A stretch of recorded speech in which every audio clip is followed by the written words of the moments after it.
చదువుకున్న ప్రతి ఒక్క వ్యక్తి, అట్టడుగు వర్గాల్లో ఉన్న చదువుకున్న వ్యక్తులంతా రాజకీయం చేయడానికి బయలుదేరమని కోరుతున్నా. స్వరాజ్య పాదయాత్ర వేదిక మించి పిలుపునిస్తున్నా, రండి రాజకీయాలు చేద్దాం.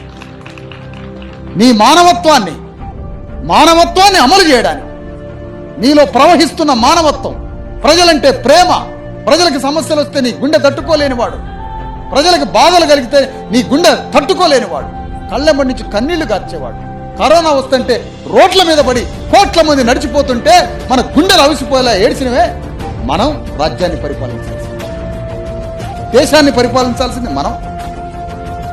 నీతిమంతుడు ఇంట్లో కూర్చుంటాడు, దొంగ బజార్లు తిరుగుతాడు. ఇదే రాజ్యం అంటే. నీతిమంతుడే కానీ ఇల్లు దాటి బయటికి రా. వాడు దొంగ వీడు దొంగ అని లెక్కలు తీసుకుంటే డోంట్ అపోజ్ వితౌట్ ప్రపోజ్. నువ్వు ఒకరిని అపోజ్ చేస్తానంటే నీ ప్రపోజ్ ఏంటో చెప్పకుండా నువ్వు ఇంట్లో కూర్చుంటావు.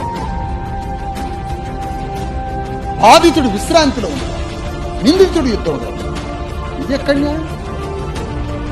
బాధితుడు యుద్ధంలో ఉన్నప్పుడు రాజ్యం వస్తుంది. అందుకని ఈ రాజ్యం కోసం పోరాటం, ప్రతి కులము, ప్రతి అట్టడుగు కులం రాజ్యంలో భాగాన్ని సంపాదించాలి.